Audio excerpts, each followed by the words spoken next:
Welcome to another episode of Tres Leches Radio, representing 1/3 of the trios. Yours truly, Mr. Rad. So, gentlemen, what's going on? What's good? What's good? Yo, you know what it is? Yo, the guy, Rensmatic. We in here, man. Mobb Deep. You know what I'm saying? Don't sleep. You know what I mean? Broad daylight, get right. Oh, Definitely happy to be in the building with you guys, mobbing all day. Yeah. Oh, yeah. Yo, B-Stacks, I'm gonna just hand it right over to you. But before I do, as always, Tres Leches Radio, you can stream us on what's it called? We got Apple Music, finally. We got Amazon Music, and we got Spotify.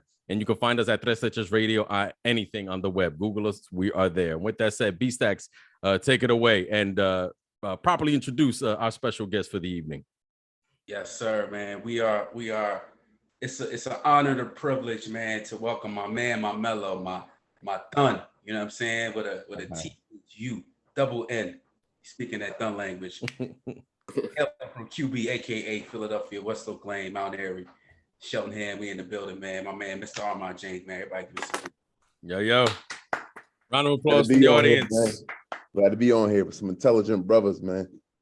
Straight up. I love it. We're glad to have you a part of this one, man. You know, like we've said off air and we say on air, you know, when it comes to all things Mobb Deep, like we just say, yo, like if Armond was in this conversation, you know what I mean? Like I look at it, like for me personally, I look at it like if we're an organization, you're like the consultant because you're the expert on like all things Mobb Deep. So we're bringing in, you know what I'm saying? Like we're bringing in the consultant for this episode.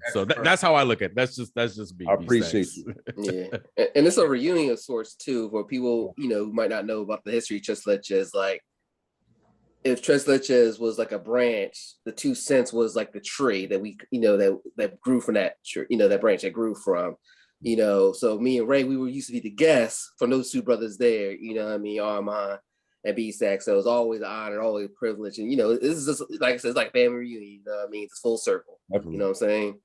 Yeah. Absolutely. Yeah. Absolutely. Yeah. One day we'll get into the origin story. But, you know, for time constraints, man, so this fall, I just want to just give us a pat on the back. I feel like we've been killing it. You know, Coop Knox, Christina Lee's episode. And then we hit him with the horrorcore episode. And then we did Love to My Man Madlib. And this is a similar catalog fashion episode. But we going to Queensbridge for this one, man. This is a Mobb Deep Chronicle right here, man. You know what I mean? You don't see the shirt, we here, we rapping. Oh, yeah. So this episode really came from a dialogue. And, you know, The Infamous is the album that is basically definitively Mobb Deep's like prize as far as music is concerned. It's their crown jewel, yeah. No doubt. Mm-hmm. So you know, we kind of got in the dialogue. All right, well, what's left in the catalog? You know, like what else is that is worthy enough to talk about? And so there's 2 other albums that get the classic treatment in hip hop from Mobb Deep, and that's Hell on Earth, which is their second album, and Murda Muzik, which is the third album. And so this might be an early question, and I could save it for later. It's up to y'all. But do you guys consider Hell on Earth and Murda Muzik classics? Well, first, I know Armand's probably thinking it. We can't ignore Juvenile Hell. I know Armand. He was just like, well, technically, it's not the third album. It's like, no, but you know, I'm very stringent with the classics label, and I know Armand's not gonna like me for this, but I don't consider Hell on Earth or what's it called, Murda Muzik classics. This is not saying they're not good, but I'm also not dense to not know that, like, in conversations, Hell on Earth is deemed a classic. Like, there's artists that have classic albums that I may not think the album is classic. It doesn't mean the album's not a classic, right? But I know Hell on Earth is typically viewed as one. I feel like Murda Muzik isn't always viewed as a classic as much as Hell on Earth. But you guys go ahead. That's just my perspective. I mean, for me, I think I go back for, like, sometimes I feel like Hell on Earth is my personal favorite Mobb, you know, for real. You know, I think it kind of gets lost. It might not have like the same bangers or same standout cuts, but I think about the chemistry. And it's crazy because when I was re-listening to it earlier this week, I was almost had like an aha moment. So like, and remember we did the CNN, we did a war report, episode, but I almost look like the war report's almost like a damn near extension to Hell on Earth, because like they're just because of that chemistry, and you got to figure Havoc and P had some involvement on war report, so I feel like there's like a lot of indirect influence, on there in that vibe. I'm like, if this is part one, war report's like damn near part B, because now they're giving you like the aftermath of what happened almost, from the events of Hell on Earth. You know what I mean? Yeah, chronologically, it is the next. Yeah. QB Yeah. Mhm. Go ahead. I'll end it off. But I think it's hard to follow up Infamous. But Yes. if you're looking at Infamous and you're looking at how they produced Hell on Earth afterwards, I think it's a classic because it didn't disappoint. So many songs, it's like, because once somebody got a classic second album like that went international. So when you come back the second round, 97, I believe, to come out with Hell on Earth, Drop It. What's the first song? Drop a Gem on them? Man, so I think I consider it a classic. I don't know about Murda Muzik. Good, but I don't know. I wouldn't put it in the classic category, but I definitely put Hell on Earth in the classic category. And Armond, I'm glad you said it that way. Because I think what sometimes I had two different perceptions at one point in time with Hell on Earth, but what you said was what was almost taking away from the Hell on Earth experience for me at one point in time.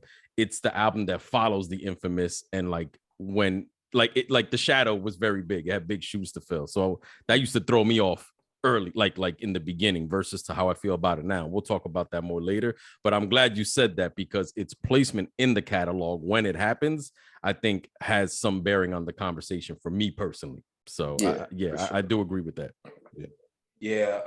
I think not, and like my answers, I don't want to give away because it kind of details my synopsis on what we're doing, but my short answer is yes. I think they got 3 diamonds in the catalog. Oh, you think they went 3 for 3 classics? I think the first, Juvenile Hell. After that, I think they got 3 for 3. And then after that, it's kind of like, whatever. That's still a hell of a leap they made from 1 to 2, right? That alone is like crazy. I don't think anyone has made that 1 album to 2 album jump like that. What P say? Who got a similar catalog? The Call Hard Mall, Guess Gene Team. A lot of people don't got no catalog like that. That's why I say that we can critique Hell on Earth to say it's not as good as, because we fans, but that catalog, that the follow up, that is like, and come hard with that, is like, damn, man. You know how much pressure on you to follow that up? Yeah. And he didn't try to copy. That's another thing. He didn't try to remake. As a producer, he didn't try to remake the Infamous with Hell on Earth. They're 2 very distinguished sounds. So that's like, to your point, I agree. He didn't try to rinse and repeat, So Yeah. So we'll slide in the first act here, man. We're gonna focus on Hell on Earth. We're going chronological order. November 19th, 1996, which is actually tomorrow, Sunday, excuse me. Oh no, it's tomorrow. Shit. Saturday, yeah. Hell on Earth drops. So that's the 3rd album from Mobb Deep, studio album wise. And it ends up going platinum eventually, gold that year. And what were you guys like first impressions of that album, and like standout moments? Yeah, I would say if we're talking first impressions, I would say now, like the way it went for me. My older brother, he's 3 years older than me. He had Hell on Earth, the CD. I remember, like, he had the booklet. I always remembered, like, just the red cover, all of that. He was my exposure to it. But as far as like listening to it at an age where I could properly digest it, there's two things that happened to me. The first impression and how I feel about it now. The first impression, like I said, because I had heard the Infamous and loved it. Hell on Earth, the sound is more stripped down than the Infamous, at least for my ears. So when I first heard it, because I'm going into Hell on Earth with Infamous expectations, it took away from it a little bit, but that was actually not the best way to go into a project, you know, with a certain, you know, it's supposed to sound like this, but it sounds like this instead. But with repeated listens, I actually found that Hell on Earth got better for me with each listen because of the, like I said, he, you know, Havoc didn't try to, you know, duplicate the Infamous, and, you know, just overall, they were just, I mean, honestly, I would actually argue that they might be at their rawest as lyricists on Hell on Earth versus maybe even the Infamous. But that was just before I get into favorites and stuff like that. That's how it went for me, you know, just kind of like with exposure. You know, actually, I'll piggyback you, Ray. So Infamous comes out, and Nas, Wu-Tang, Biggie and Mobb Deep are basically, you know, the East Coast dominant sound that you're hearing. And Mobb Deep moved into that category as like the fourth piece with the Infamous. And I feel like Hell on Earth was like, you used the word stripped down. And to me, I think I'll say it's more cinematic. To me, I think which is where Havoc really got into his bones and really just started to craft it and really say, I got this. I don't need Q-Tip. I don't need Large Pro. I don't need P. You know what I mean? Like, this is me. And I really feel like that's, and he got better as a lyricist also.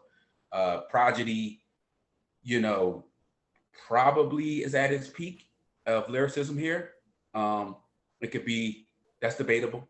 But my first impressions of Hell on Earth were like, it was very dark and cinematic and just like a movie, you know, like to me, Infamous was like a dream, but it sounded like a nightmare, you know what I mean? But to me, Hell on Earth was like a movie. It was very cinematic. And I saw like the evolution in sound from Mobb Deep. Yeah, because he's like scoring the soundtrack, right? The album title is called Hell on Earth. And it's like you said, it's a movie. You know how like movies have scores, and he's doing the score to that title, that Hell on Earth. So I think it can both be stripped down and cinematic, because I agree with you. There is a cinematic feel to it for sure. Right. Yeah, also, and it's funny y'all mentioned that because I felt both like the stripped down, but as you were mentioning, but the cinematic feel, I felt like, lyrically, I think P, I felt like who's at his peak lyrically in this album. Rhyme schemes, I think Havoc, started to shine as well. And to me, it felt like a family affair, even for non-mob affiliates. When you had Method Man, Raekwon, some other members, within that same circle, but just fitting in like distant cousins, and everything. And it was like one thing that kind of evolved from me. First time I'm hearing, I'm like, yo, this is way too dark. It's way too, especially with the other stuff that we were already hearing at that time. You got Nas be a little bit more flashier, Biggie a little bit, and then here's Mob is like, nah, we're just going to kind of take it back to the opposite direction, so to speak. And I remember when you just first seeing Hell on Earth, the video, I'm like, oh no, like, I'm a kid. I'm like, what is this? And I'm like, is the world this bad? Like, what I mean? I'm still trying to see y'all at the crossroads, what I mean? And I'm seeing this, but as you got older and you start understanding where they were coming from, I mean, to me, it just matured so well over time, sonically, lyrically, and so forth. Very cohesive, yeah. And Armond, yeah, I'm curious, like, what was it? You're arguably the biggest Mobb Deep fan that we know. So how was it for you? This album hits, you take the packaging off the CD or cassette, depending on what your medium of choice was. You put the earbuds on and you put it in. What's that first impression like? I remember this exactly when I first heard it. My brother brought it home on like a Friday, listening to it on his speakers, and it was quaking. And the first was the Tupac disc. The best Tupac disc recorded. Nobody dissed Tupac like that, the way P did, and P stepped on him heavy. Nighttime Vultures, man. So it was, to me, that was it was like Zoe said, it was dark, it was gritty, but it was Mob. It was them. It was play that before a football game or something, for a sporting event, you was turned up. So to me, man, that thing, my first, as I can remember listening back then, was the Tupac disc. They went at him hard. The beat was trifling. The lyrics they went at him, it was like, it was crazy. So I didn't even get through the first 3 songs because I was so stuck on Drop a Gem on it. Yeah, that's early in the album. Yeah. Ooh. Yeah, vicious. I mean, that's why everything started with P was saying like, yo, we was representing him when that was going on. We was like sending fire his way. He's like, Jane, all y'all was not really saying too much. Nobody was really saying that in New York. So we was stepping on him. So that right there, the beginning, man, was the Drop of Gentleman was a thing for me, man. It was just a dark, gritty, and it was what I expected from the Mob. I expected flashy stuff and all that aspect. You stick them up, shoot them up, 41st side stuff. You know what I mean? Yeah, and you know what's interesting about that? Like, so the Drop of I agree is one of the hardest Tupac diss records because they went direct. There was no subliminals. They went direct. They let you know they cited specific things, talking about like, his jail time and when he got shot and all of that, right? But what was interesting is, right, Brandon, we said this album came out November 19th, 96. This album came out like 2-3 weeks after the Machiavelli album. That's what's interesting. That's where we were in hip hop. This album, and this album and that song for it to stay on the album. And how about on the what's it called? I think what was the bonus track In the Long Run? Prodigy, I think, goes even like further on there. Yeah, the bonus track. Son. Yeah, with I mean, and he also gets at Keith Murray too, and I think they get at Def Squad because I know they had their friction, but that's another thing. I think people don't realize like this album. This is Mobb Deep in their prime, and this album came out a few weeks after Machiavelli. Yo, same month. In fact, I bought Hell on Earth, the CD, and my CD did not have Animal Instinct, the first song on there. So the intro is Animal Instinct. I didn't hear Animal Instinct till like 5 years later, yo. Why the hell? Where did you buy it? Like, was it the wall? Oh, I probably got it from your spot. Where would you at? Circuit City. Oh, Circuit City. Sorry. You should actually keep that because if that's like one of the rare like duds from the factory, you might actually have sometimes like the duds could be like a like a collectible. You should keep that. I still have it. I'm like, yo, because for some reason my CD went straight to Drop a Gem on them. I never heard Animal Instinct till way later, yo. Yeah, Animal Instinct. Ooh. Did your enhanced CD work? Because they said that's one of the first enhanced CDs in hip hop. They didn't have that.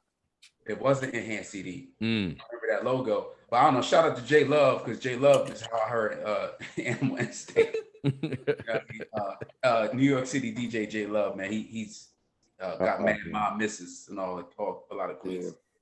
Armand, I'll tell you right now before we go to the next part, my favorite line on Drop a Gem on him. He said, "My mob's like a bunch of wild Puerto Ricans." That's my favorite line. Bangers. In the arena. Oh, man. Yep. We're turning House of Horrors. So okay, so give us the verse. You already know. So let's flip it. Like we'll go lasting impressions. Moments for y'all. What were the moments and songs? I can start this off. Armand, that was a good look on Drop a Gem on him. To me, lasting impressions and like moments in this album. To me, it's always like when you see Big Noise. Like I would always, so me and my man Steve, we would go to the wall, we go to Tower Records, any place that has CDs, and we immediately look for who's featuring, who did the beats. So Mobb Deep, who I already know it was Habit. So we go right to who's featuring, and we would go, where's Big Noise? And where we see Big Noise, it's like, to me, that's the adrenaline track. Like with Mobb Deep, oh shit is adrenaline. You know what I mean? Yeah. But when you see Big Noise, it's like, oh man, get ready. So Give It Up Fast was a lasting moment, and that's a song that aged very well, just with production, style, flow, and this entire album aged well. I'm gonna just say it right now. I feel like this album has aged better than Murda Muzik. I do think it's aged well. Yeah, I agree with you. It's just so crisp. You know what I'm saying? It's so crisp. And I think it has no filler. Beast, I'll be honest with you, no filler. I think every song belongs, and I think because it's the one, you know, you have the single producer overseeing it, right? It's not like you know how RZA eventually had to like get more producers because there's too many people. Now it's you get Havoc is clearly right is like the RZA here for Mobb Deep, and because of that, you get one uniform sound the whole time. There's absolutely no filler on Hell on Earth at all, not even a little bit, not even a maybe. Everything belongs. Yeah. So yeah, agreed. I mean, last impressions for me are those sentiments, and just like a finite album, man. Like I never skip nothing. Even to this day, man, I never skip nothing. To this day. Oh man, I'll give it to y'all brothers, man. Yeah, I'll pick it back off of that. I think, like you said, that's front to back. I had Animal Instinct, so that to me was just like got me in the mode. And now, once Drop a Gem, I just thought it was a perfect 1-2 punch, to start out the album. Give It Up Fast, as you're mentioning. Noy, because he was like that unofficial third member, so he always brought that energy. If P or had more, the quote unquote a little bit more complacent, Noy brought the energy. So he was definitely, that designated hitter, anytime he was on any of those tracks. Brent, he's like their like how Project Pat is the 3-6. Yeah. No, that's a good one. Yeah.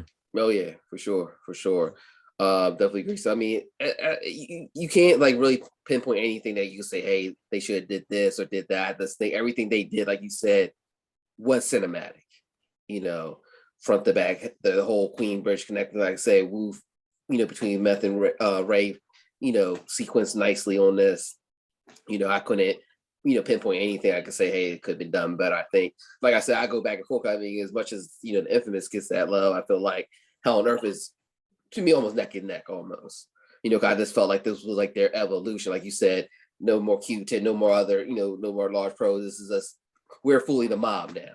We got our mentorship. Here where we at right now,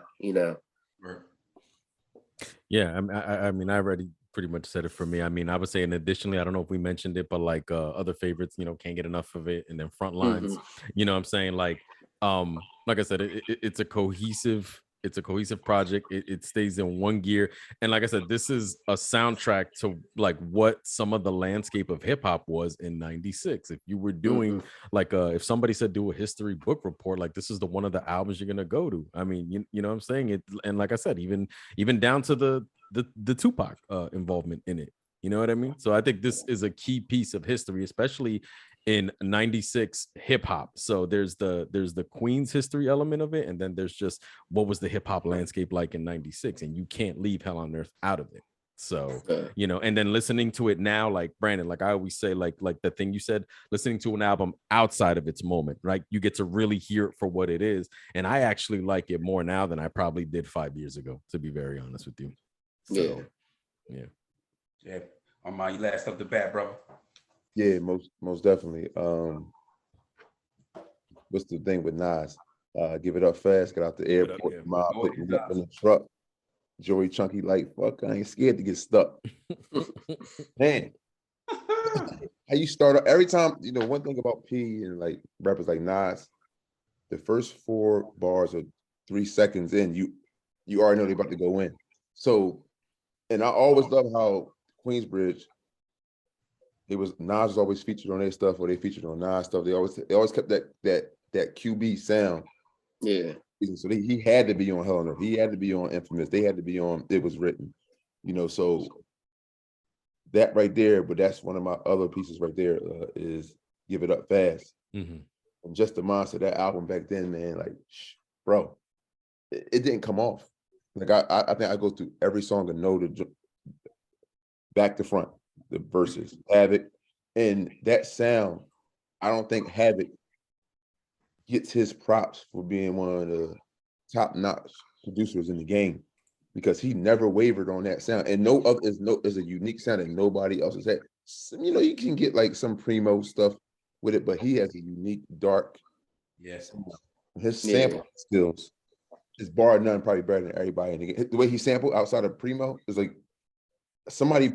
I think I posted on Instagram. Somebody posted all his samples and the originals. Yo, I had no clue that the classics that he sampled. I knew some of them, but it's like 20 of them that's like my parents' jams. I'm like, damn, man, he got a good ear for music. Yeah, so that, like, he need his props, because I don't think he get his props, because I partly, me and Brandon spoke about this, but I partly blame him, because remember for a while he said he only produced for people from Queensbridge. He didn't want to produce for nobody else. Mhm. Yeah. Hood, I said, no, I ain't making no records for nobody. I'm only QB. And I think that hindered him in the game because he didn't branch out and get that sound to the world outside of Mobb. Yeah, that's a good way to put it. Similar to RZA. I think both of them was like, there's pros and cons to that. Like RZA was all in-house, Havoc was all in-house, but it's like, damn, look at RZA with AZ. Look like that, like they got a song together. Look how that shit sounds. It sounds fucking amazing. You know what I'm saying? Mm-hmm. Look at Havoc when Havoc is on Nas's album. It's fucking amazing. You know what I'm saying? So I agree with you. It's a shame that we don't have more of that. With Havoc outside production. Hey, Reigns, we got to hear Cuban Link over that God Part 3, and there's a reason why he picked that for the second half of the Toe to Toe record. They picked that, him and Pundit Toe to Toe, and Cuban's verses are over the instrumental to God Part 3. Yeah. Dark, also, especially because of the Scarface sample in there too. So so we'll slide to Murda Muzik, the third album for Mobb Deep, which was released in August 17th, 1989. At this particular time, like in hip hop, we're like Mobb Deep has been a group for like 6 or 7 years, which is a pretty long time in hip hop, especially in 1999. They've conquered basically a first round debut that didn't really sell. Infamous was like their blow debut.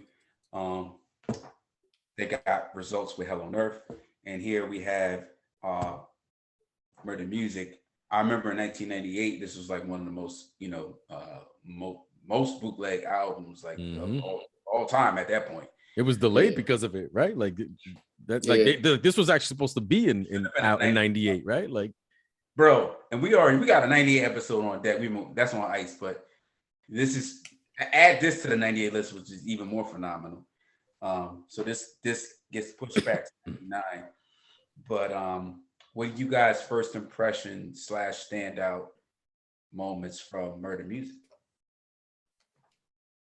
Oh man, I think at this point, I'm in high school, so right, like it's they lead off with a Quiet Storm, and I got to be honest with you, I think the last time I heard the regular version of Quiet Storm might have been in '99, because the remix just like took it over, and that's not only what got played on the radio, but like even when I would go out to certain lounges and stuff, they would always play the remix over the original. The original's still dope, but yeah, what I noticed about it is when you listen to this album beginning to end, he shied away from just keeping it like a dark sounding album like Hell on Earth. He actually shows a little more range on this album. Havoc incorporates more brighter tones. I feel like they're not as like, they're still on brand with the Mobb Deep aesthetic, but I would say like but then you also get a Where Your Heart At on this album. You know what I mean? So like I feel like they were maybe like a half notch grittier on Hell on Earth, but I noticed that the production on this album, the sound of it, Havoc sounded like he wanted to switch it up. And again, not repeat. This time, he's not trying to repeat Hell on Earth or the Infamous. He's trying to make something else, especially with remember, this is 99. The sound has changed drastically in 3 years. What he put out, if he puts out Hell on Earth in 99, I don't know that it gets the same kind of reception. You know what I mean? So I feel like he's evolving and with kind of a little bit with the soundscape. And I feel like with Quiet Storm, I think that was like their biggest single since Shook Ones too.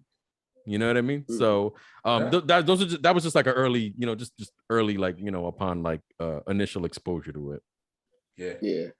I definitely felt like it was like a flashier album. If we talk about like production, I always felt like Murda Muzik, despite the title, was almost their victory lap. Like hey, we dropped Infamous, we dropped Hell on Earth, like this, we can bask in our glory now, you know, type deal. And like you said, there was more range. I mean, now you got 8 Ball on here, what I thought was excellent That's collab. a great That was track. around the Yeah, it's a time. nice swap Yeah, house. that was a stand up. Yeah. You know, that's especially when he was starting to step out on the solo scene. I think remember 8 Ball, he came out with a triple album. Yeah, 98. He came out a triple CD album. Mm-hmm. You Also know, 98, I think, Renz. Yeah, I know. You know, and shout out to Dave Thompson. He bought that joint too. I remember I'm like, you bought the 8 Ball? I mean, I like 8 Ball, but like at the time, like, I don't know, I got time to listen to 3 CDs of 8 Ball you know, at that time, you know. But it was definitely a flashier album, you know. But you know, it was still mob oriented, but like you say, they started showing other aspects, other sides. So it was definitely a growth for them. And I think, and, you know, just testament to have it, because like he showed more range in his production too. You know, he could say, like you said, right? He showed more brighter stuff, you know. So I thought it was a nice, excellent, like, we're gonna pop some champagne, we're gonna get our Herb Gotti on, get the coffee, you know. The spoils, right, Renz? Right? Like, Yeah, okay, you know, you're putting in the work now, you know. Yeah. I mean, you can even hear it on It's Mine. Like, look at that video. Exactly. Yeah. I mean, and it gets no further than that. It's about, you know, they're smiling, you know, they're great, but they're hey, we can lavish now. You know what I mean? We can bask in our glory, you know. Yeah. And I wonder if it was either, you know, were they being slightly flashier in a convincing way, like also because of where like hip hop was kind of really in that flashier era, were they doing it to keep up with that, or were they going to do that anyway? You know what I mean? Like, so like it could go either way. I think they were going to do it, but they were doing it that way. I didn't see it like being forced. Like when we first saw the locks, and you know, when they're in the shiny suits, we're like, yeah, this is not who you guys forced. Are. Yeah. You know, when they were doing, you could tell like, hey, we can still have this mentality, but we can still be cool with it. We can still be happy with it. You know, and it was natural. You know, not at one point I'm listening to this like, oh, Mobb it done sold out Escobar. You know what I mean? It to me, it just was like that evolution. You know. Yeah. Yeah, Armond, what about you, man? First impressions of Murda Muzik when that first came out? Well, I agree with Zoe, and I agree with y'all when they kind of branched out on this one, especially with the It's Mine video. This is the first time I saw them on the yacht, women around, like they smiling, champagne, because they were strictly hoodies in the street. They you know, yeah, didn't cost that much for their videos, but they were just strictly they coats on in the street. So when they branched out with that Is Mine with Nas, I was like, okay, they taking it to a whole nother level. Also, I believe that Quiet Storm Remix overshadowed the whole album. It was a pretty good, really good album. I ain't gonna say it was a classic, but it was a really good album. But I think that with Lil' Kim just overshadowed everything. You know, got them their first platinum plaque, I think. Yeah, like so that was their first platinum album, and I think that single helped them get there. Yeah, had to, because that's all they played. And I was like, man, there's some bangers on this joint, but the only time they put it, and I think the original was better than the second one, but Lil' Kim took it to a whole nother level and having it, that was a club banger. Yeah. When that came out, if anybody freestyled, the DJ always turned that on. People like, oh man, you can't sound corny on it. Even if you corny, it's hard to sound corny on that beat. That's how good the beat was. Yeah. Yeah, that's a time. So I do think it was a great album, but my first impression was that, you know, Quiet Storm Remix overshadowed a lot of banging tracks on the album for the dominant society, the world. But to us, you know, we listened to it and we loved all the tracks, but people don't really talk about the album that much. They just talk about that song. Yeah, that's a good way to put it. I remember when Quiet Storm came out, it was just like, wow, like this is like some poetic, pun intended, poetic prophetical. That was their name for Mobb Deep, but like poetic prophetical, like, you know what I'm saying, like music statement here. And then glad they changed their name by the way. Like, Lil' Kim remix. Never mind, you know what I mean? So hot damn ho, here we go again. She killed that shit. She owned it, but I definitely agree. Also, go ahead. This is when he was on the mixtapes. Remember, you know, they had another thing we got. I don't know if y'all gonna talk about, but just the mixtapes that they came out with. They didn't come out with official albums. Just the mixtapes was like better than people with official label albums. This is when he started getting that J Yep. on mixtapes and on Quiet Storm. He said, remember he said, we the streets watching boy move diligent, better walk like a nigga on the tightrope, Duke. Infamous 1st Infantry, 1st Division, 4th Mission. He said, we the streets is watching, you better move. You wouldn't catch on today. He talking about Jay. He was top shotting Jay on mixtapes for years before he did that Summer Jam thing. Because he wasn't feeling Jay. I don't know if people in Queens was feeling Jay at all. Like Nas wasn't really rocking with him. Oh, yeah, he had his fair share of it. Half the podcast here doesn't rock with Jay either. So No,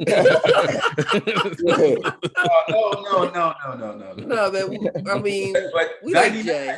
99 it started with the My Right remix when when Bleak takes a shot at Nas. You know what I'm saying? It was going back then. Yeah. But for me, first impression of Murda Muzik, man, like it just felt like, yo, these dudes is not going away. Like at this, I'm trying to take y'all back, man. I'm speaking to the listeners, not even beyond my podcast brothers.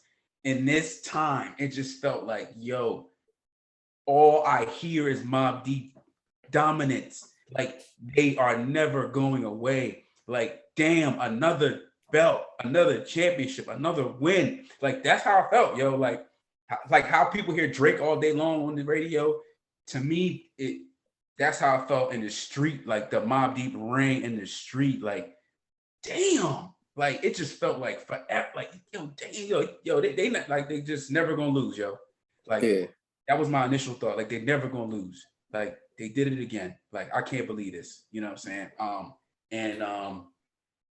That wave wilted a little bit, like years later. You know what I'm saying?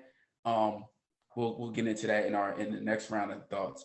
But initial thoughts, it was just like to me it was more than Infamous and Hell on Earth because they did it again. You know what I mean? Anyway, and it's like, I mean, like you said, Ray, they're going platinum. It's like now, Nas on a yacht. It's like, what the like, yo, this is just silk shirts and his chest shows. What a flirt. And he front like his doodle don't stink. Come on. 10th grade me loved that line. Like, just like, I front like my doodle don't stink. Like, I loved that so much. Man. And you know what too, and I think when you get to that album, it seemed like the budget opened up for them because, like you guys said, when you look at the quality of videos from before that album to that album, the budget was this I forget, was this Loud Records at this point? Are they on Loud? Yeah, so Loud. the budget, yeah, because you figure Pun's bringing in money, Exhibit's bringing in money, you know what I'm saying? So like their budget, you know what I mean? And they're a bankable act at this time, Mobb Deep. But yeah, I like that they went platinum with this. Yeah. It felt larger. It was so crazy. Everybody in the hood and the real hip hop love Mobb, but I heard Mark Wahlberg love Mobb. Christina Aguilera said it was one of her favorite groups growing. I was like, yo, dang, so he reached people. That's why he put her in the song. I need a chick like Christina Aguilera for a broad. I know I could splat that. She dying for a thug. So she heard about my infamous life. So they branched out, not to the world, but it wasn't really popular because they were so popular in the hood and in the streets, but it still reached out to suburbia, it reached out to other cultures. They did a show in Moscow. They said it was sold out back in the day. It was like sold out, like a huge in Moscow, in Russia. So it was like their stuff reached out heavy. And Mariah Carey even one of her remixes I think utilizes the Shook Ones beat, right? And I think they're in the video. I think they're actually in the video with her. Mariah Carey. I know, right? Like, damn, absolutely. And you wouldn't think that from a group this like deliberately grimy. That's usually not the path to get you next to pop artists. You know what I mean? So that's what makes it a bigger win. Sure. So spinning it back all the way around, what are you guys' lasting impressions of Murda Muzik? Or moments, you know what I'm saying, from that project and era? I think for me, like favorites, Can't Fuck With It, Thug Music, and besides the singles, I just, like I said, I just felt like like the budget opened up for them. I liked that the sound was Havoc, was Havoc kind of like showing, hey, I can also do this. You guys like this? I can also do this too. So that's why I like this album, probably a little more than some people, because there was the good kind of evolution, right? Because it wasn't like it's hard to do that. It's hard to evolve and then people still like it. You know what I'm saying? Like, look what RZA tried to do with 8 diagrams. Didn't work. You know what I mean? And the opposite happens here. So like, so I would just say that it's just, I would say up to this point, if you're following the Mobb Deep's catalog, I feel like this might be flashier is not the word to use, but it's probably the album that probably has like the most amount of blends with maybe like with the dark content with the bright tones in there. You know what I mean? I feel like up to that point. This is before we get to the G Unit era. So yeah. I would say it's like your most polished album. If you're talking about like you got a diamond and you chiseling, you're smoothing it out. This is like their polish. All the beams are like you can see now from the sun. Versus the other albums, you still had some of the little stuff that you still need to buff out. This was kind of like their, glory shining moment, so to speak. I mean, other than the stuff like the obvious stuff like Quiet Storm. I mean, the Realist with Cool G Rap. That's him and P that's going back and forth a little bit. Young Mega on What's Your Poison. 8 Ball. I think they had some good collaboration that we didn't hear on prior albums. That on paper, especially I probably New York heads probably saw that 8 Ball track like what the hell we got this other rapper here for, and then you hear 8 Ball, oh, Memphis represent. That's an album standout, man. Yeah. And if y'all don't know 8 Ball, I'm like 8 Ball always got busy. Same MJG, shout out to Memphis, but those are the other ones besides the radio hits. I mean, we already know how Quiet Storm blew up, especially with the because like I said, when we first heard the original version, I'm like, oh, especially with the video. What I mean? You got P, his little, the budget little 7, and everything. So, yeah, those for me, were definitely, like I said, outside of the hits, like The Realist, What's Your Poison, Murda Muzik, those are like the other standouts for me for sure. Yo, do you guys remember that the R&B song that samples Quiet Storm? Like, you will never find another lover like. Oh yeah, you will never find another. Yeah, that's another. Yeah, that was banging. But I gotta. I'm gonna say what stood out for me, and I got 2 answers. It was really so them bringing Coogee Rap back in the fall felt like a Queens Connection thing, and then really seeing Coogee Rap like damn, like Coogee Rap bodied this joint. Like, and he's like a godfather of hip hop at this point. It's crazy to say that in 1999. He's a yeah. But he was. Like hip hop is still a young culture. So I mean, Coogee Rap is probably like 30, 34 at this point. You know what I mean? But he's considered like a godfather. But he just bodied it, and I'm like, damn. Like, so to me, it opened me up to like, damn, G Rap still spitting. Like, so what's up with Kane? What's up with like Rakim? Like, so it kept me on like. Or KRS, like it put me on notion to the 80s guys. And like with that, just like you said, Ren's like clean production. And my other lasting impression is like not even to do with the album, it's just a cultural moment. And Armond knows the story, but so I'm in a barbershop one day, and man, like it's just like you ever been to a black barbershop, man? It's like a cultural experiment, you know what I'm saying? Like it's a lot of shit going on in the barbershop. Yeah. You know what I mean? Some of the best topics happen in those barbershops. You got people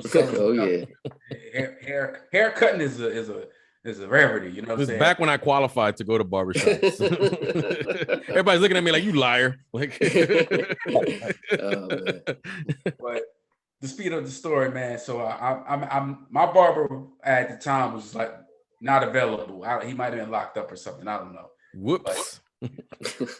So I had to go to another barber, man. You know what I mean? So I'm in there. I'm in a guest barber chair, and I'm waiting. And I just, they're playing Mobb Deep, like they're just banging sounds, and I'm just like bobbing my head, you know what I mean? Like just bobbing my head, and the guy next to me, it's daylight. I don't know what time it is, but the sun was out. You know what I mean? So it's like they got Hennessy, they just open Hennessy, and just bob my head, man. And the guy next to me is like, yo, man, you mess with the mob, yo. I'm like, hell yeah, man. Like, it was Murda Muzik. It was like it had just came out. And I wasn't legal. I wasn't legal to drink. And my man was like, yo, he poured me a shot of Hennessy. He was like, yo, this is for you, man. Can't say no. You gotta commit. I did not say no. What'd you say? He said, you did not say no. Oh, okay. Yeah, it's a sacrament. That's all.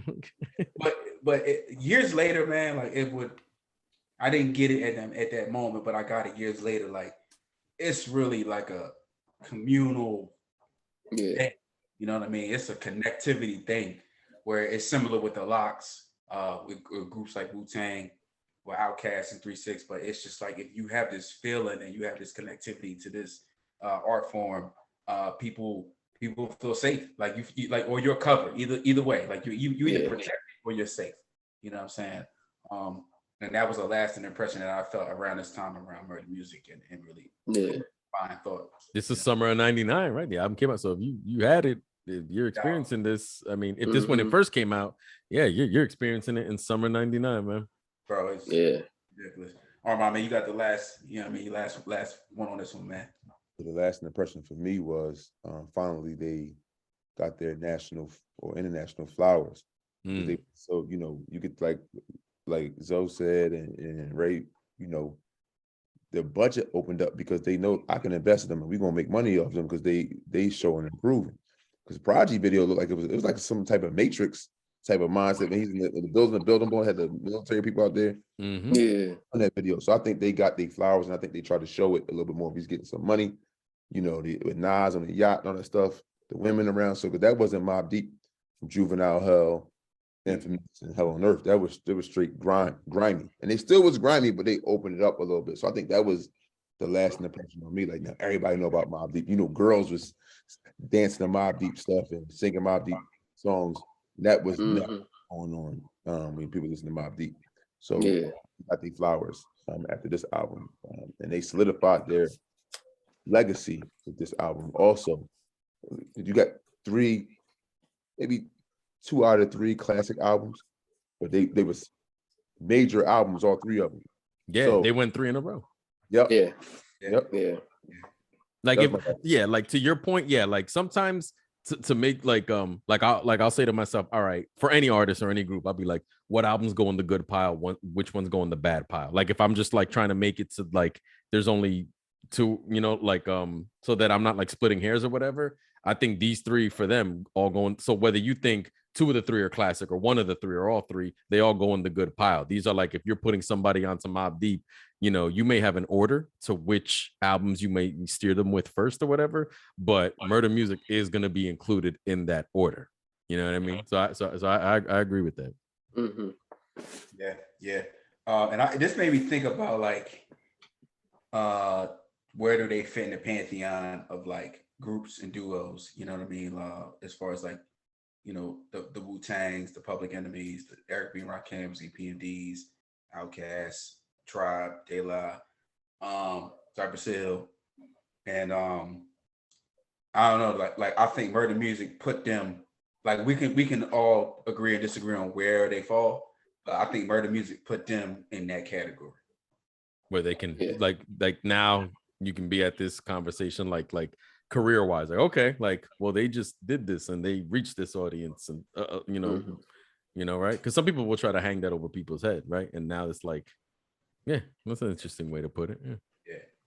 For sure So for our last or final, well not final but almost final act, we're going to do our grading here. So it's we're gonna give the fellas a score from 1 to 5 with lyrics, impact, and production. So we'll start with Hell on Earth. And this is like totally an individual thing, and we'll add it up cumulatively. But Hell on Earth, production, man. What would you guys score from 1 to 5? I give it a 5.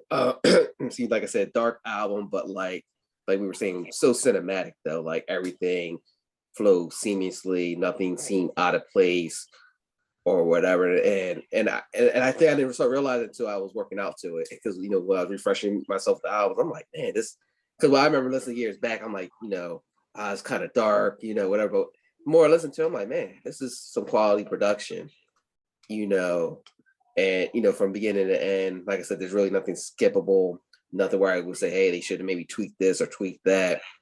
I think and like I said, that's what we would have it kind of came in fully in his mode that we know him, as far as his production style, especially. So I gave it a 5 out of 5, in that regard. Yeah, production. I didn't give it a 5. I gave it out of 5. I gave it a 4. I think the production is good. It's East Coast drenched grit with a side of fuck you.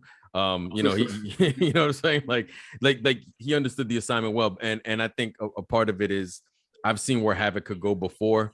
But like I said, 4 is not bad. But I for me, it's hard for me to give a 5 with a lot of projects. But with this one, like I said, I think it's one of those, as the kids say, he understood the assignment, he delivered. He is the reason why the album is as cohesive as it is. But yeah, productionally, Hell on Earth, 4 out of 5 as far as the production. Yeah, for me, I got it at a 5. I think he stepped it up in a different way. Infamous could have been the last thing you heard of him, man, honestly, or could have just been a one-off, and everything else was just like subpar. I think Hell on Earth is where it really started a bridge, pun intended, to what can happen next for Mobb Deep as a career, man. So I gave it a 5 for production. Armond, production, Hell on Earth on a scale of 1 to 5. You gave it a 10. You already know. Drop a gem on them. Nighttime Vultures. Woo! I give you this story. One time I was at some bar. They don't play like Mobb Deep. So, but they go up to the thing and play that. When that came on, like everybody turned around, like there was so many dudes like these are not like, because hearing that song in a bar is different than hearing like on your radio or on a stereo or something. You heard that bass that he had on that drum, man. So I'm giving their beats and their production a 7, 8 on this one. He's like, screw you, 5. Hey, listen. I love Armand's answers because they're always like, no, this is my answer whether you like it. I love his response. Personally, Havoc is my favorite producer. Oh, he's your number one. Okay. But him and Primo is like this for me. Him and Primo, like, sometimes I go back because I hear stuff from Primo, like, God damn, I don't know. But Havoc. Oh, so Havoc is I like 1A and Primo 1B. Havoc. So that's like what Brandon is with Chris Webber.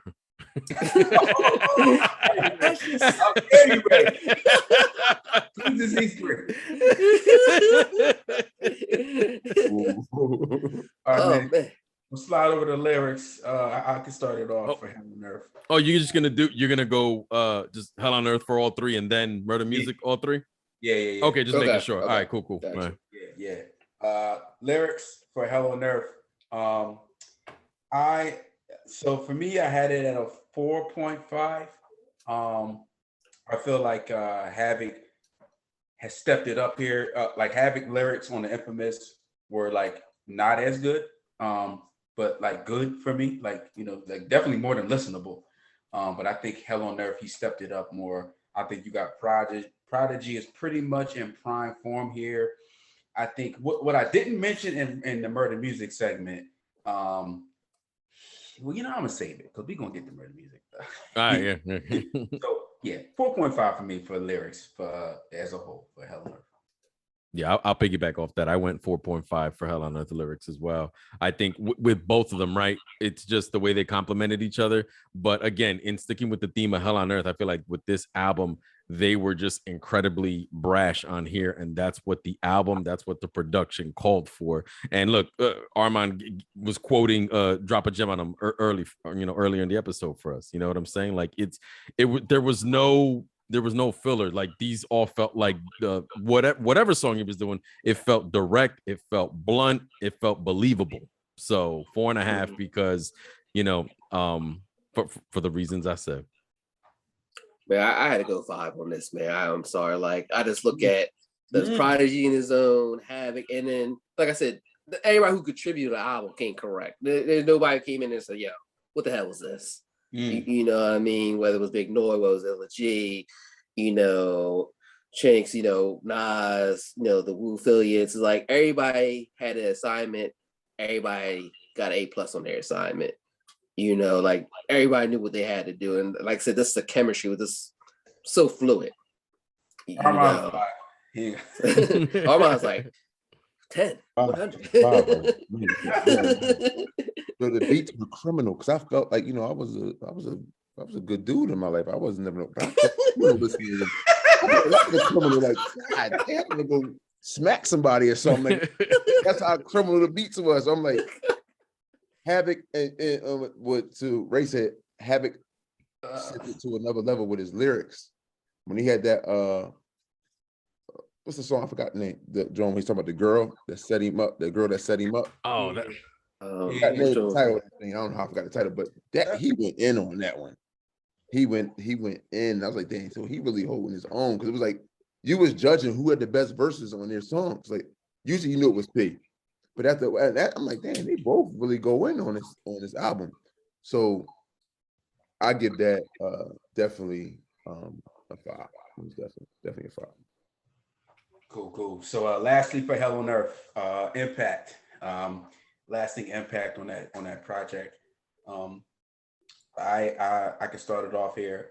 For me, I feel like it's a 5.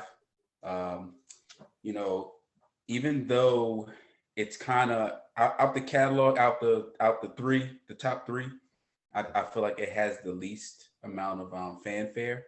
But I feel like that album really was the cornerstone into like Mobb Deep, and into like what they really could get into as far as like the bridge, and really honestly like moving like Nas's career forward, and Mega and Tragedy and all the other pieces, Big Noise, CNN, like Brent said, you said earlier, War Report doesn't happen without Hell on Earth. You know what I mean? So it literally is the bridge to the next like 3 or 4 years and Queens hip hop. So I gave it a 5 for impact. Okay, you kind of made me change my score now, because initially, and part of my score was going to relate to how I was looking at impact with Murda Muzik. Initially, I was going to give it a 4, and mainly because how you were saying, like, as far as, because when people think of Mob, they'll think Trip One, might think of it's my the Life, they might think Quiet Storm. A lot of people not say, oh, GOD Part 3 or Drop a Gem. This is not one of the first songs people won't talk about, especially we went to Mob shows obviously, and their bread and butter was usually from Infamous, Murda Muzik, and then they sprinkle maybe some Hell on Earth. But like you said, between, especially when we reflecting back, how Nas, a lot of Kibik Cormega, and then like I said, CNN, like I said, because like I said, every time I kept listening to this album, like this was like the precursor to the War Report. Yeah. On so many different levels. So factoring that in, I will, I'll probably give a nudge, like maybe like a 4.5. Because like I said, could personally, like I said, I think it might be one of the best albums, but I think it kind of gets lost in the shuffle as far as when people say, "Hey, what's your favorite Mob track?" I don't really never hear nobody reference anything for Hell on Earth. Let's far as like, let's say their top 3 level, like top 5, Mob songs. Right. Right. Happy to change your mind, brother. Yeah. Thank you. Yeah. For impact. Well, for one, because it was killing me, Armand. The song you were talking about was More Trife Life. That was the one. That was because I was actually listening to it yesterday, and the story just unfold. But I would say for impact, for Hell on Earth. Now, if we're talking about like on the game, I give it 4.5, because again, when you do like the history of like what was going on in hip hop, especially in the East Coast in the mid 90s. Mobb Deep was heavily entrenched in it, and this album falls like smack dab in that era.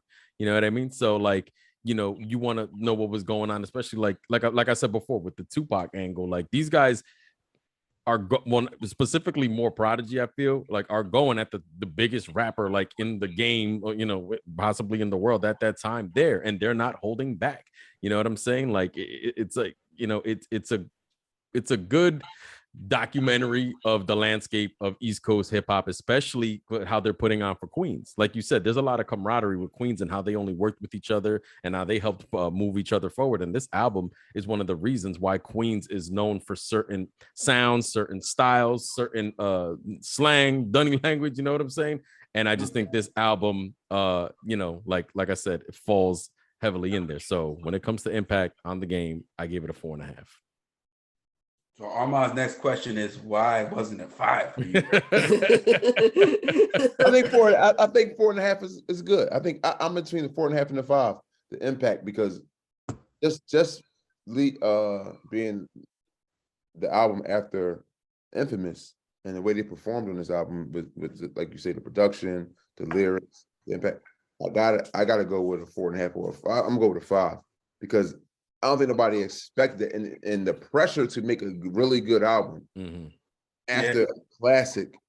That's why I commend certain people like Nas and Mobb Deep to make a really, really good album after a classic that is going to be around forever. As long as hip hop is around, this is going to be considered one of the top hip hop albums. So I can go with a 5 because, I mean, that album, like you said, you don't got to skip a song on that album. You can let that thing play through. It's like Illmatic, it's like Black on Both Sides. Most of that you could let these albums play through because they're just such classics. So I go to 5 on the impact. Yeah, and to your point, Armand, yeah, like I gave this one 4.5. If we were talking like for me, what's it called? Infamous would be the 5, right? Like that's like how my mind is, right? You know what I'm saying? So like, and that's just like, if everybody's like, yo, I don't ever give anything a 5, like it's very hard for me to give a 5. So like for me, like a 4.5 is, is still like Perfect. like it's still something like an exceptional rating, significantly above average, Yeah, for sure. Yeah, agreed. So we'll slide over to Murda Muzik here. I'm gonna reconvene in my conversation here. We'll start with lyrics. So from 1 to 5 for Murda Muzik here, my previous score was a 4.5 for Hell on Earth. We dip in lyrics here in Murda Muzik. I'm gonna give it a 4. This is where Prodigy, for better or for worse, started to do that the non-rhyme flow. You know what I'm saying? And it's like it worked here, but then like we saw later with like projects like Free Agents is an incredible project, but we saw it later on with like the G-Unit stuff and other Mobb Deep albums where he kind of got lazy and uninspired, and it kind of started here with that slow flow. And honestly, evidence picked it up and does his own rendition of that flow for me. I don't know if any of y'all peeped that. Mr. Slow Flow. Here you go. But this is where it started to get a little like, don't get me wrong, man. P is killing stuff, man. He's got the best verses of his life with Quiet Storm, but he's taking verses off here, in my opinion. And Havoc is like, hey, they was henning up. This is the Henny era, you know. So they have a lot of fun here. They spend too much time on the yachts. It reflects in some of the lyrics. So I think this is, I don't know, man. You could fact check me here, but it might be more features here versus Hell on Earth that hold the more lyrical weight on this album versus, where it's like you had both of them like killing it regardless, like whoever was featuring. It's a longer album too. This one's over 70 minutes, so there's usually a risk there, longer run time, but so yeah, there is more features on this album. So yeah, that is a 4. It started to dip for me here. But you know, we got distracted with good, like distracted is a bad word, but like they upped the ante in production and other things, you know what I'm saying? But to me, the lyrics. Yeah. I'll agree. I'll give it like a 4.25, kind of for the same thing. I think it's one of the cases here where, and maybe there's some of these like, you know, take verses off because they had such big singles on here, whether, you know, original Quiet Storm, remix of Quiet Storm, the light, you know, and I think it kind of, you know, for better or worse, we've seen this with a lot of artists, some of our favorite acts, when you kind of get on that little cruise control, you know, at that point where, you know, they have, when we talk about the first, you know, well, from album 2 to album, you know, 4, you know, at a such high level, and then you kind of get that little teetering a little bit. Not enough where we say, they're done, but you can kind of say, okay, they're getting a little too comfortable per se. You know, with some of the, like the, you know, the schemes and just the angles in general, you know. So, but I think overall, I don't think it was a major dip off. But like you said, that's when you kind of start seeing Prodigy with the non-rhyming flows, where then to me came problematic with later, you know, releases for sure. Yeah, and you know, for lyrics, I gave Hell on Earth 4.5. For Murda Muzik, I gave it a 4.25. Like I said, like they balanced their signature brand of violent rap with other themes. You know, like here you're getting a let a hoe be a hoe, you know, where your heart at, but then then you get like a spread love, which is, you know, like a slick way to call to call for peace, or, you know, we'll still end you. You know what I mean? Like, you know, like they're kind of you know, the spreading out the subject matter, or delivering certain subject matter in a different way. On this album, right? Like that example I just used right there, they're giving you a warning shot. Whereas on Hell on Earth, it wouldn't be a warning shot. It would just be all action. So like I said, I don't think they're as aggressive as they were on Hell on Earth. It doesn't, like, I don't think it's bad, but if I have to put one over the other for lyrics, I had Hell on Earth 4.5, Murda Muzik 4.25. Well, I'm gonna go for this one. I'm gonna go with 4. You know, I noticed the drop off a little bit, not much, but I noticed it because I think that they, like Brandon said, I think they were like partying a lot. It just came out with the Murda Muzik, the movie, not too long before this, at the album. Then they, you know, I think they were traveling way more nationally, internationally. So I think you could see the dip off, and they was like kind of, you know, enjoying the fruits of their labor, and just we mob. We gonna pick out what we do, and we ain't even got to rhyme. Be like, we rhyme and just say what we want, and we gonna make up words. And yeah, nutshell. But I think it was just a mindset. Like, we gave y'all this, and we gave y'all Hell on Earth. Definitely, we could easily do, and they did good with this with it actually, but it wasn't the 5.0 mob of Infamous and Hell on Earth. So I still give them a 4 for lyrics in this one. Yeah, so it's the Jordan with the 4.5, pretty much. Got him. Well, listen, Armond, we go right back to you, man. Impact for Murda Muzik. I give it a 5 because Quiet Storm, and how they, without that track, maybe do they get the same critical acclaim outside of like hip hop heads and outside the people that really know hip hop? I don't know. I think they would probably be like a more of a Good point. MOP, Yeah. still, like, you know, any other group, you know, Smith and Wesson, they'd be still stuck in that era with them, and not. But I think that Quiet Storm broke them out of that and put them in another level with like Tribe, like you said, Tribe Called Quest, Mobb Deep. Yep. I think I read somewhere he was one of the most sampled rappers in hip hop history. He was like up there, like number 1 or 2 most sampled rappers. So I think that took him to a whole nother level, the group as a group. Yeah, I can segue. I would say a 5 too as well. Yeah, no disrespect to MOP and Smith and Wesson, but they don't have a Quiet Storm. And I think for the lyric dip, they counter with the impact dip. You know what I'm saying? Yeah. This is where it's like, all right, man, like you see us and we're making it prevalent and we're here to stay, and we're not underground rappers. You ain't putting us in a box. Like, you know what I mean? We platinum now. So yeah, this put them on that Day Live Tribe level, Outcast level. The impact was like, go, yeah, 5. Yeah, I will also agree with the 5. I mean, whether you're a hip hop head or not, you hear that Quiet Storm beat, you know what it is. You know, it made me think about too when they did the BET Hip Hop Award. I didn't really watch it, but I watched the Loud tribute. That was one of the main feature songs right there. You know what I mean? Though Kim not even part of Loud Records, but she's part of that history because of that remix. You know, every show she's doing now, people are expecting her to do her little dance. You know, oh yeah, yeah. You know, so and you know, and especially with like Armond was saying, they're doing international shows sold out. You know, off Quiet Storm, all you know, the life and I think for people who might not been familiar with Mob prior to that, it made them then go back to the Hell on Earth, made them go back to the Infamous. Because like, who are these dudes? Because you know, not everybody got on the wave or whatever at the first initial starting point.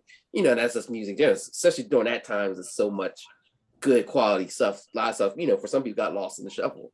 You know, so for somebody who might have been maybe a little bit younger than us, or you could have been older, like, oh, who are these dudes here? Let me start going backwards now. You know, and I think that was a good segue for people who might not have been really recognize who Mob was to say, you know what, I needed to dig to see what they're all about. I don't think you would have had maybe that same impact with a Hell on Earth or even an Infamous just because of how polished of a sound that album was overall. Right up. Yeah, you guys pretty much said it all. I initially had my my rating lower because I think I was looking at it for some reason more in the scope of their catalog, and Yeah. I don't have this as their top album, right? But Yeah. when you guys, with everything you guys just said about how this is the album that can bring people into the group and like, yo, well, what else have you put out since then? And how people know them in terms of like, it gets a 5 because Ray gives a 5. It gets a 5. It initially didn't have a 5, but those reasons are hard to argue. Those are actual facts. You know, it's not just it is their biggest album, but like Armond, you were saying, Ren, but like it brings people in. You know, they stood next to different people as a result. You know what I'm saying? When you look at it like that, it's kind of hard to argue those facts. These things happened. Yeah.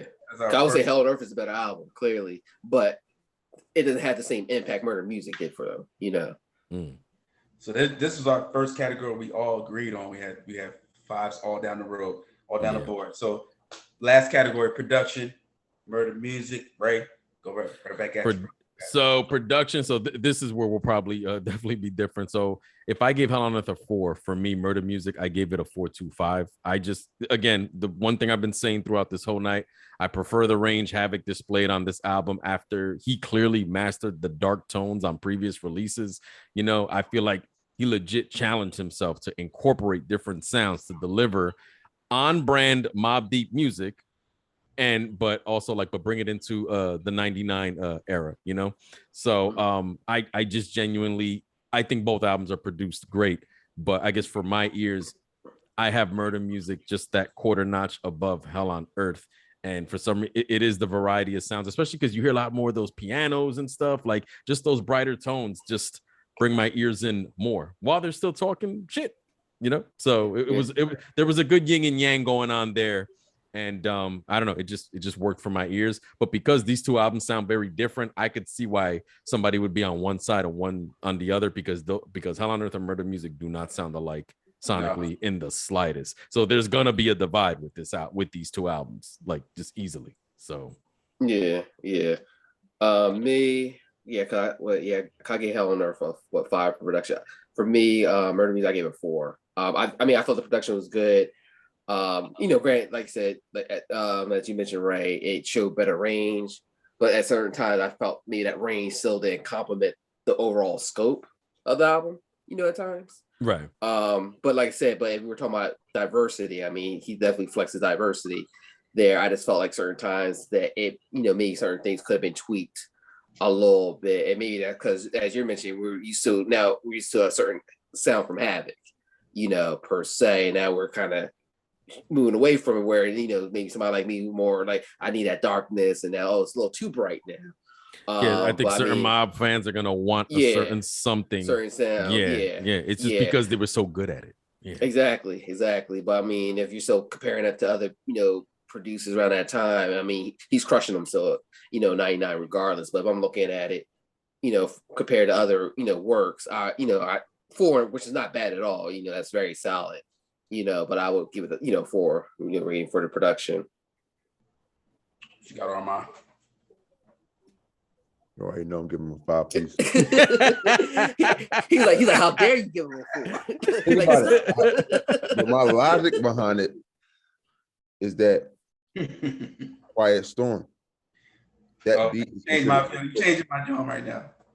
Quiet Storm had any freestyle anywhere for like probably a good 10 years. You put that on. So that alone, to me, put it at a 5 because that was all his other songs on there was really good, but that one just, you can't sound corny. You could put Justin Bieber on it and you're gonna be not you might not be saying anything. So Havoc found the gem with Quiet Storm. So I'm going with a 5. Gotta go with a 5. And do you think, and I know like that's like the crown jewel, right, on that album in terms of production, but like, do you think that beat alone is significantly better than the rest of the album, or are there others that you feel kind of come close, or you just like, nah, this one is just leaps and bounds better than than just the other songs? I don't think it was leaps and bounds, but I think that I like I always wanted to hear AZ and other rappers off of It's Mine because the Scarface, it was very influential in hip hop. For him that's the first time I heard somebody sample Scarface, part of the movie, in their song that was hot. Yeah. Fire. So I think Quiet Storm beat was one of the hottest beats on the album, but it wasn't far between that, farther away from the other beats. But I think from an international or national perspective, I think it was like that. Like everybody know that beat. You don't even really gotta follow hip hop that much. They used to be playing that at NBA games. They use it a lot for like background music. Yeah, You still hear it, right? So I don't know if he getting a check for that. Yeah, they get a check every time they do that. I know he getting some royalties. Yeah, getting royalties. Most definitely. So that's what I feel. Yo, I might change my. I had it 4.5. I it's a 5. This Murda Music we talking, right? Yeah. Okay. All right. I mean, I had Hell Enough as a 5. Havoc's one of my favorites, also production wise. But I had to like really tap into like. I love when we do this, man, because we eliminate biases and we really like get into the album, get into the thick of things. And I have to remember that like I always was like, yo, Mobb Deep beats is banging. You know what I'm saying? And when we're talking about these 2 albums, it was always banging. So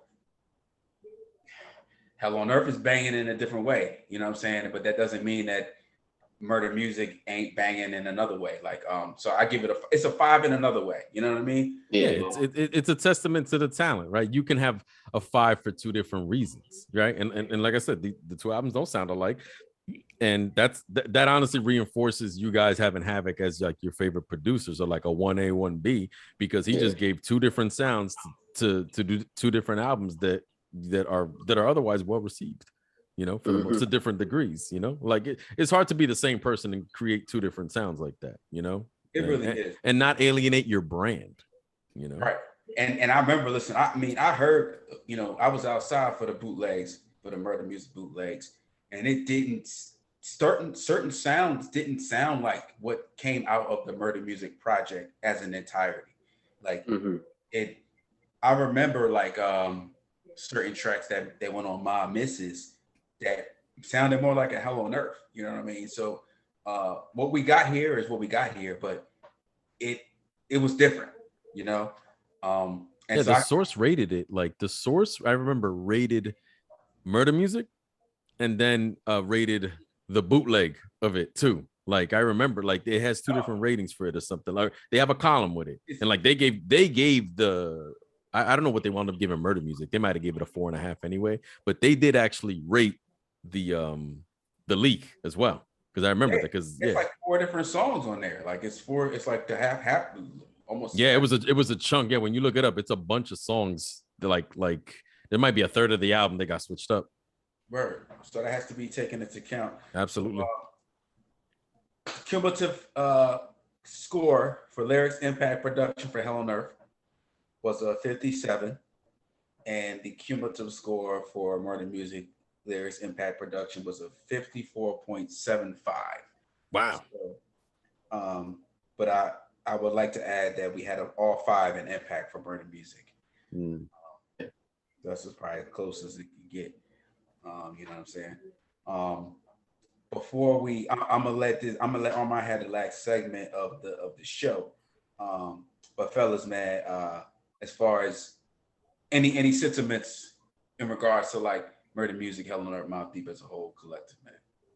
That's timeless, I would say. And we were coming to old heads and say our music was better back then. But like when I listen, when I'm biased to listen to music from different eras, like you just had to be there to really just experience. And it's one of the things like we were spoiled, like we were expected to have this type of stuff. Now it's like, we come to these later years now, we're lucky we can say, hey, maybe real 5 really good projects. We can say some other ones, but like 98, 96, we talking about stuff where, like I said, stuff got lost that you had to go back to.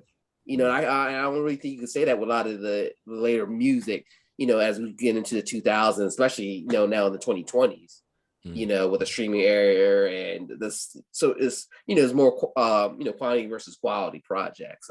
50 was even just speaking on that, saying that artists need to really take more time to craft their albums. It's like you got people like NBA YoungBoy, they're saying, oh, he has the same amount of charting albums as Jay-Z, but like, can you name like 5 NBA YoungBoy songs, let alone one that you can say, like streaming has inflated so many quote unquote records and they selling the system. stuff. They use it to manipulate it so that you have these stats, but those stats are without context, and that's the difference. It runs your spot on.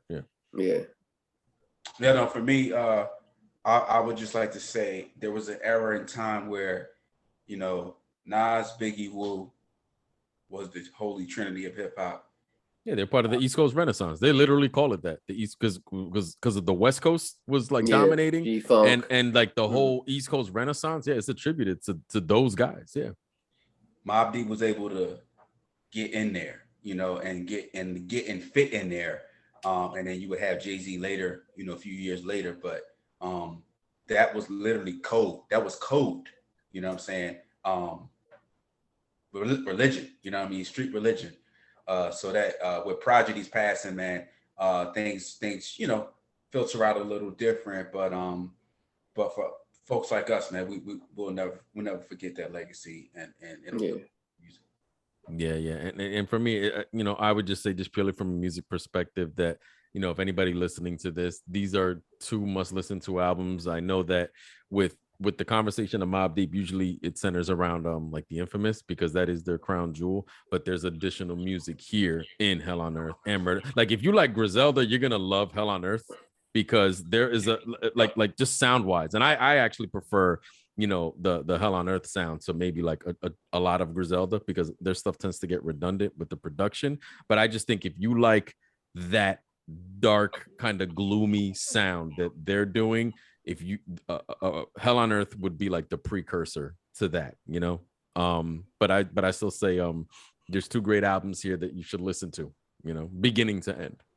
And Prodigy even had a little small EP with Conway, so it was a getting recognizing game, and seeing what they were doing was similar to that movement they had, so that's that's a further testament to Griselda and how deep that influence Mobb had across decades. Yeah. How about you, Armond? What are your Uptown Dunny, man? Take us home, man. Yeah, so that was that to piggyback what Zoe said. I'm a teacher, so I'll be playing like all this stuff in class.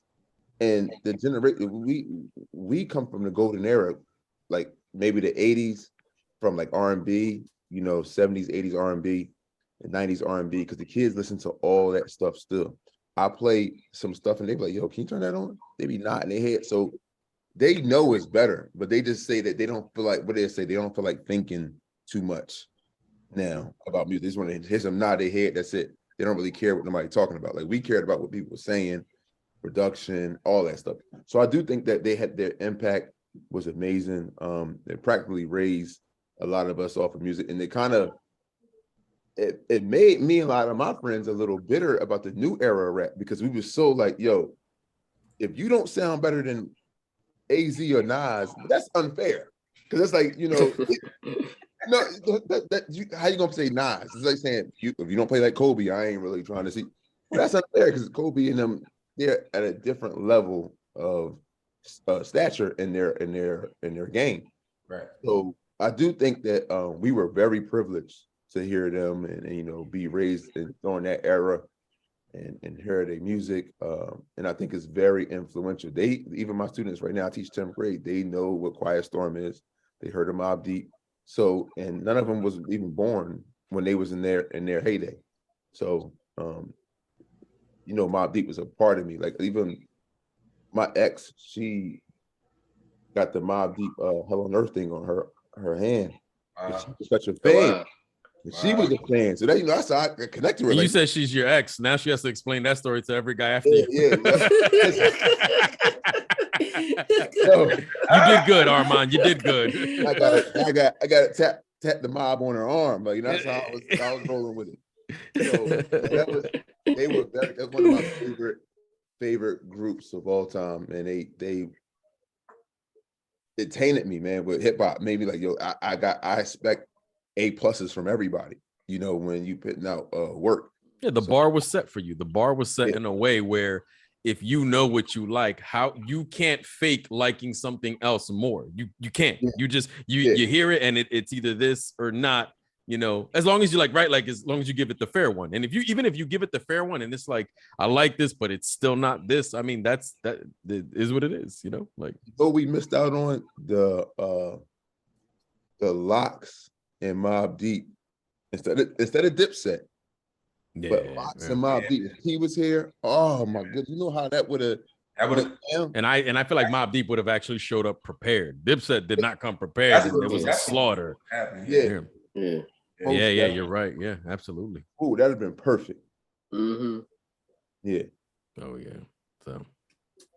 But yeah, man, we'll put a bow on this. And listen, man, it's always great to talk about the mob. We went a little bit over time, but it's all good, man. It's a lot to cover. Listen, you guys always reach us on Spotify, Apple, YouTube, Amazon Music.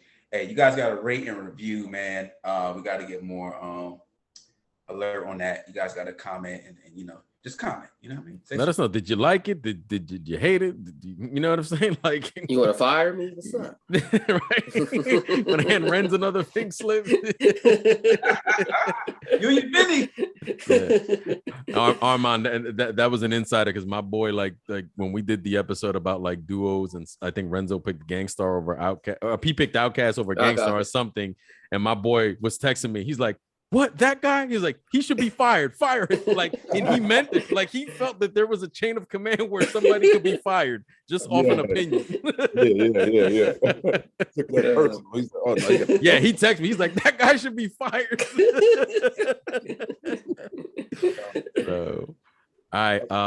So yeah, go ahead. Bro, man, I just want to and Armand, you can lead us out, man. I want to give a rest in peace shout out to your brother, who was a brother to me, your blood brother, but a brother in spirit, man. Armond James, who was a mob head for life. I remember our first conversations was literally about Murda Music. So you know what I mean. Wow. Our condolences, man. We doing this episode in spirit of him.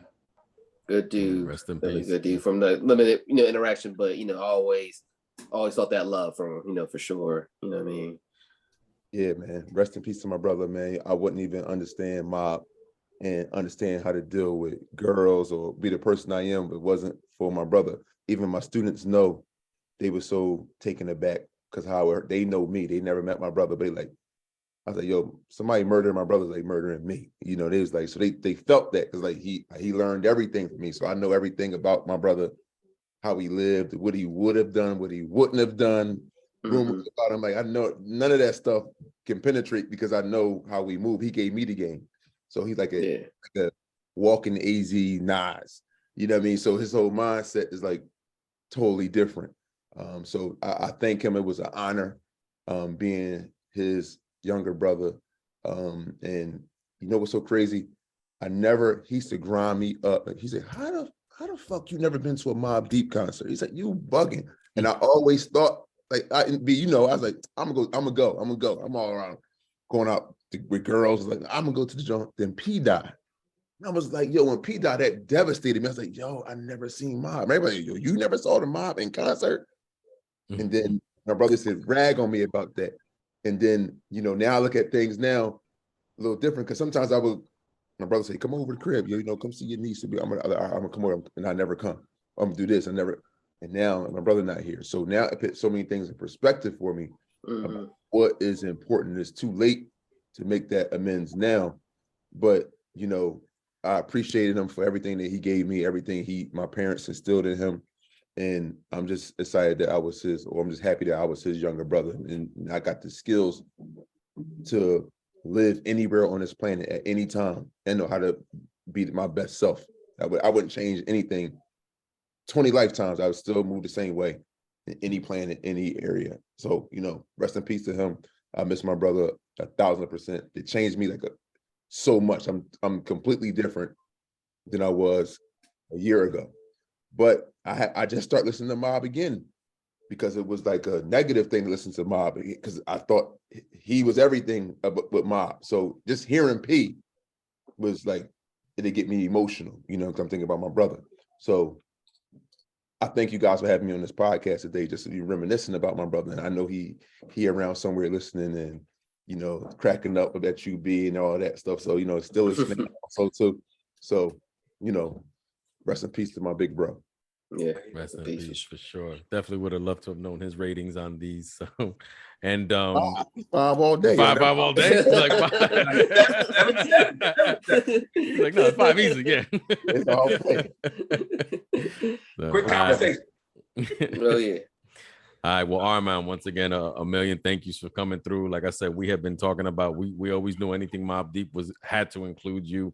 And again, it was a pleasure to have you joining on this episode. As always, we are Tres Leches Radio. And again, let us know, comment, let us know how you felt about the episode. And on that note, we are gone. Catch you on the next one. Peace. Peace.